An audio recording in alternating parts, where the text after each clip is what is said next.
2016-এর পর থেকে অ্যাসিস্ট্যান্সের সঙ্গে আমরা যুক্ত হয়েছি এবং আমার পিসিও অ্যাসিস্ট্যান্সের সঙ্গে আমি যুক্ত করেছিলাম।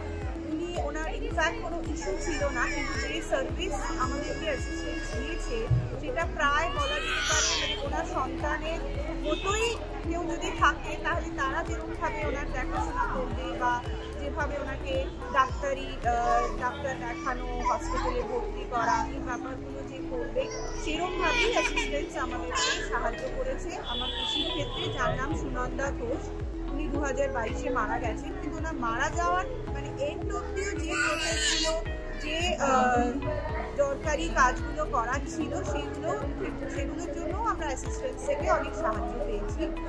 আমার মার জন্য জয়ন্ত, শেখর এনারা অ্যাসিস্ট্যান্সের তরফ থেকে যোগাযোগ করে সবসময় খোঁজখবর নেন। কোনো ব্যাংকের কাজ করা, লাইফ সার্টিফিকেট জমা দেওয়া, মেডিকেশন, ডাক্তার বাড়িতে এনে দেখানো। আমার মার দুবার এরকম হয়েছে যে ডাক্তার বাড়িতে এনে দেখাতে হয়েছে, কারণ যেহেতু আজকাল অন্যান্য ডাক্তাররা চট করে বাড়িতে আসেন না, কিন্তু এনাদের সাহায্যে আমরা সেই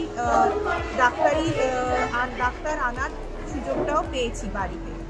আর অন্যান্যভাবেও কোনো রকম কোনো সাহায্যের প্রয়োজন হলে, ইভেন আমার কোনো সাহায্যের প্রয়োজন হলে, আমি নিজে একবার হসপিটালে ভর্তি হয়েছিলাম, আমার মা যেতে পারেননি, তো খবরটা দেওয়া নেওয়ার জন্য আমরা অ্যাসিস্ট্যান্সের কাছ থেকে অনেক সাহায্য পেয়েছি। এবং এই সংস্থার সঙ্গে যুক্ত হয়ে আমি পুনেতে থাকি, কিন্তু আমি অনেক নিশ্চিন্ত হয়ে সেখানে থাকতে পারি।